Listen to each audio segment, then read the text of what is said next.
தென்பெண்ணை ஆற்றில் வெள்ளம் கரை புரண்டதால் கடலூரில் கடல் போல் காட்சியளிக்கிறது.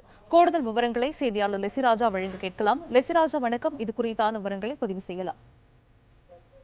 கடலூர் தென்பெண்ணை ஆற்றில் கரை புரண்டு வெள்ளம் ஓடுகின்றன. தமிழகத்தில் பல்வேறு பகுதிகளில் கனமழை பெய்து வருகிறது. இதனை அடுத்து பல்வேறு அணைகள் வேகமாக நிரம்பி வருகின்றன.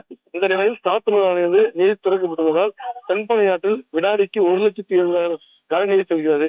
இதனால் தென்பெண்ணை ஆற்றில் வெள்ளப்பெருக்கு ஏற்பட்டு இதன் கழிவு பாறை காட்சி தான் இப்போது பார்த்துக் கொண்டிருக்கிறோம். இதனால் தென்பெண்ணை ஆறு இரு கடலும் கரை புரண்டு ஓடி கடல் போல் காட்சியளிக்கின்றது. விவரங்களை வழங்கியமைக்கு நன்றி லெசிராஜா.